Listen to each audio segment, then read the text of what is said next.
पिंजरे में। दीदी मैं अकेले पिंजरे में नहीं रहूंगी, मुझे उसको भी ले आओ, उसको भी ले आओ प्लीज दीदी, उसको भी ले आओ।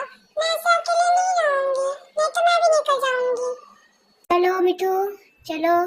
नहीं आना मेरे को नहीं आना उधर, नहीं आना दीदी, मैं तो जा रहा हूँ। हेलीकॉप्टर कहाँ गई? मैं तो ये रहा। चलो घर में। दीदी नहीं जाना मुझको, उसकी सजा मुझे क्यों?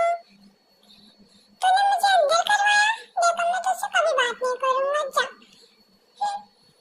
मत कर बात। मजे आए, बल्ले बल्ले शाबाश शाबाश, फाइनली वो भी अंदर आ ही गया। बल्ले बल्ले बल्ले बल्ले। चलो अब कुछ खा लेती हूँ। दीदी ने रोटी रखी थी, मम्मी के हाथ की रोटी बिना खाए तो सोऊंगी नहीं। चलो अब मम्मी की हाथ की बनी रोटी खा लेती हूँ। कैसे खाऊं, ये तो कैमरा लेके यही खड़ी है। चलो खा लेती हूँ, ये कौन सा मुझे कुछ करेगी।